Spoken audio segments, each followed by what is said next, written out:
اگر میں کہوں کہ بس میں آپ کے گھر مکان گرانے والا ہوں تو آپ کیا کہیں گے؟ مول صاحب کیا ارادہ ہے؟ یہ گھر میرا ہے، آپ کیسے گرا سکتے ہیں اس کو؟ اسی طریقے سے کوئی مسلمان ہو کر اپنے جان کو ہلاک کرنے کا ارادہ کرتا ہے تو اللہ فرماتے کہ بندے یہ تیری جان کہاں ہے؟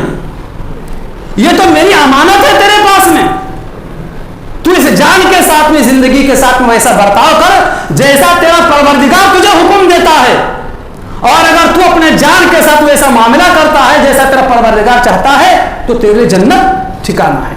اللہ تعالیٰ سے دعا ہے کہ اللہ تعالیٰ ہمیں شریعت و سنت کے مطابق زندگی گزارنے کی توفیق عطا فرمائے، ہر قسم کے چھوٹے بڑے گناہوں سے اللہ پاک میری آپ کی سب کی حفاظت فرمائے، آمین۔ وآخر دعوانا